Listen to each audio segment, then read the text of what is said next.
Selamat pagi. Pagi, Bu. Gimana kabarnya hari ini? Baik. Ketua kelas boleh siapkan terlebih dahulu. Bersedia, siap, beri salam. Assalamualaikum warahmatullahi wabarakatuh. Sebelum kita melanjutkan pembelajaran, ada baiknya kita berdoa sesuai dengan keyakinan kita masing-masing. Berdoa dimulai. Berdoa selesai. Baik, terima kasih. Sebelumnya saya akan absen terlebih dahulu. Divani, hadir Bu. Syahrul, Hadir, Bu. Homsur, Hadir, Bu. Fikri, Hadir, Bu. Fadel, Ica, Tidak ada, Bu. Iwan, Izin. Indah, hadir Bu. Egi, hadir Bu. Bagas, Tidak ada, Bu. hadir Bu. Makasih, Bu. Bertiga yang berhalangan hadir hari ini ya. Ya, Bu. Jadi di sini kita akan membahas materi tentang stratifikasi sosial. Ada yang tahu stratifikasi sosial itu apa? Baik, jadi kalau belum ada yang tahu, di sini saya akan menjelaskan tentang pengertian stratifikasi sosial. Di sini stratifikasi sosial berasal dari berasal dari bahasa Latin yaitu stratum, yang berasal dari tingkatan secara sosius yang berarti masyarakat atau teman. Sehingga bila kita menarik kesimpulan, stratifikasi sosial ini secara umum bisa disebut dengan sebagai tingkatan sosial yang terdapat dalam masyarakat. Ada yang mau bertanya? Kalau tidak ada, kita lanjut. Jadi stratifikasi menurut para ahli, yang pertama adalah Fitrim Asrokin, yang di sini berpendapat tentang stratifikasi sosial adalah perbedaan penduduk atau masyarakat ke dalam kelas-kelas secara bertingkat. Perwujudan ialah adanya lapisan-lapisan dalam masyarakat. Setiap lapisan itu disebut dengan strata sosial. Yang kedua adalah Max Weber, di mana menurut Max Weber stratifikasi sosial di sini adalah penggolongan orang-orang yang termasuk dalam suatu sistem sosial tertentu ke dalam lapisan-lapisan hierarki menurut dimensi kekuasaan. Dan yang terakhir ada Paul de Morton serta Chester L. Hunt. Menurutnya, stratifikasi sosial adalah sistem perbedaan status yang berlaku dalam suatu masyarakat. Ada yang bertanya? Lanjut, dasar bentuk stratifikasi sosial, di mana di sini ada dasar kekayaan. Masyarakat masih lebih menghargai orang yang memiliki kekayaan yang berlimpah daripada orang yang tidak memiliki kekayaan sama sekali. Yang kedua, dasar pendidikan, di mana semakin tinggi pendidikan yang dimiliki, maka semakin tinggi pula kedudukan sosial dalam masyarakat. Yang ketiga, ada kekuasaan. Jika kekuasaan yang akan masuk dalam lapisan atas dengan kekuasaan yang memiliki tinggi, maka akan dibandingkan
tinggi dianggap lebih berada di tempat yang lebih tinggi pula, karena dalam masyarakat kadangkala ukuran yang menjadi polemik sehingga menimbulkan terjadi dampak negatif, karena ternyata bukan mutu ilmu pengetahuan yang menjadi standar penilaian dalam ilmu pengetahuan, akan tetapi di sini adalah melainkan hanya gelar akademik atau kesarjanaannya. Baik, itu materi untuk hari ini.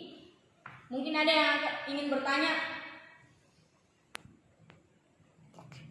Bagaimana dengan? Ya, silahkan, Fadil. Bagaimana contoh sertifikasi sosial dalam kehidupan masyarakat Indonesia? Contoh? Ya. Jadi untuk teman-teman ada yang tahu contoh sertifikasi sosial dalam masyarakat itu seperti apa? Silahkan. Terima kasih atas kesempatannya. Jadi saya akan menjawab pertanyaan dari Fajar. Sebenarnya ada 3 tingkatan dari sertifikasi sosial. Yang pertama itu tingkatan paling atas itu adalah kekayaan. Yang memiliki kekuasaan itu terletak pada bagian atas. Sedangkan di bagian kedua yang bagian low-nya itu bagian tengah-tengah itu terdapat seorang pedagang dan kontribusi lainnya. Yang sedangkan yang ketiga itu yang bagian bawah itu adalah buruh ataupun budak yang sebagai pekerja dari 2 tingkatan di atas ini. Gimana yang sudah? Oh iya, saya rasa sudah tepat. Baik, terima kasih untuk jawaban yang telah diberikan. Jadi kita akan membentuk suatu kelompok dan akan dibagi menjadi 2. Untuk kelompok 1 membahas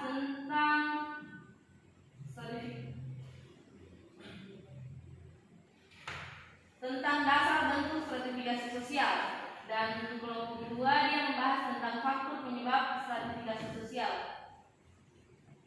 Mungkin untuk kelompok bisa saling berdiskusi lalu kita membahas materi ini.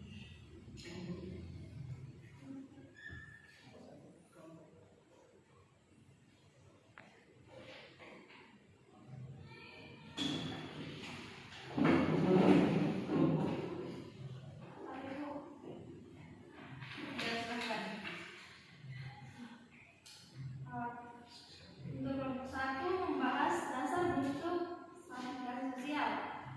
Baik, saya akan memaparkan apa yang sudah didiskusikan oleh kelompok 1. Yang pertama itu dasar kekayaan. Masyarakat masih lebih menghargai orang yang memiliki kekayaan berlipat ganda daripada orang yang tidak memiliki kekayaan sama sekali. Yang kedua, dasar pendidikan. Semakin tinggi pendidikan seseorang tersebut, maka semakin tinggi pula kehidupan sosial dalam masyarakat. Ketiga, kekuasaan. Jika kekuasaannya akan masuk dalam lapisan atas dengan kekuasaan yang dimiliki tinggi, maka akan dibanding lebih hormat, berbeda dengan kekuasaan yang di bawah atau kekuasaan yang rendah.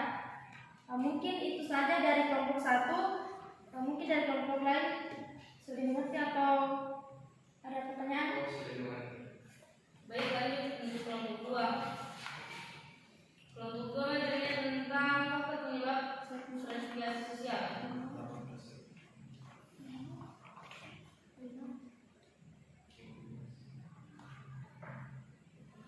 Apa itu materiku?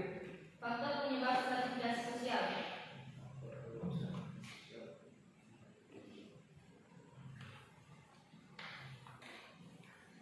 Faktor penyebab stratifikasi sosial yang pertama, kekuasaan. Individu atau masyarakat yang memiliki kekuasaan dan wewenang besar akan berada pada tingkat lapisan atas dan bawah. Kekuasaan ini terbentuk karena adanya faktor yang mendorong lingkungan sosial untuk menciptakan serta mempertahankan kekayaan. Barang siapa yang memiliki kekuasaan tinggi atau kekayaan yang paling banyak, maka ia akan masuk dalam lapisan atas. Kekayaan tersebut bisa berupa gaya hidup dan pakaian dan lain-lain. Yang ketiga, kehormatan. Tingkat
Ditarik kesimpulan stratifikasi sosial tersebut secara umum bisa dikatakan sebagai tingkatan sosial yang terdapat di dalam masyarakat. Di dalam masyarakat terdapat tingkatan-tingkatan tertentu, dan faktor yang mempengaruhi tingkatan tersebut bisa kekuasaan, kekayaan, ataupun ilmu pengetahuan yang dimiliki seseorang. Oke, baik. Terima kasih untuk Fadel. Kita apresiasi, beri tepuk tangan. Baik, mungkin saya akhiri dengan ucapan wabillahi taufiq wal hidayah. Wassalamualaikum warahmatullahi wabarakatuh. Sampai ketemu untuk minggu ke depan. Terima kasih.